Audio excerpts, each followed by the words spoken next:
ఇప్పుడు మాకు ఆటోలు మా భూములు లేవు అన్న, ఒక మాట చెప్పాలంటే మా పొలాలు లేవు, భూములు లేవు, ఏం లేవు. మాకు ఆటో మీద బతికేటం చాలా మంది ఉన్నాం మేము, వేల్లో లక్షల్లో కోట్లలో ఉన్నాం మేము.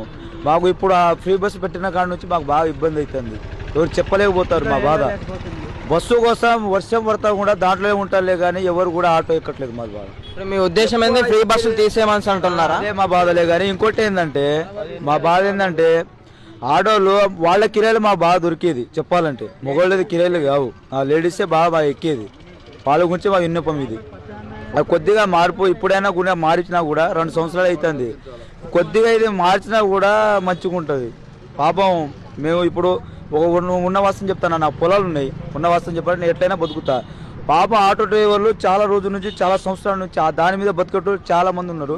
పిల్లలు భార్యలు వాళ్ళు చదివించుకోవడం చాలా వరకు వాళ్ళు బాగా ఇబ్బంది పడతారు. పాపం ఎట్లా బతుకుతారని వాళ్ళు కొద్దిగా చూస్తే మంచిగా ఉంటుంది. అది కొద్దిగా చెప్పాలా చేయాలా. ఇప్పుడు నా పొలాలు ఉన్నాయి, ఈయనకు పొలాలు ఉన్నాయి, ఆయనకు లేవు, ఎవరికి లేవు అన్న.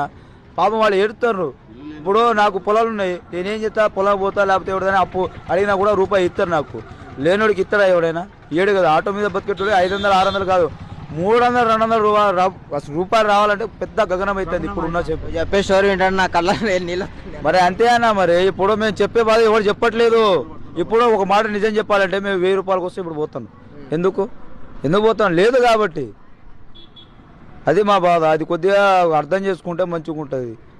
సార్, సీఎం రేవంత్ రెడ్డి గారు, ఇది నా సమస్య కాదు,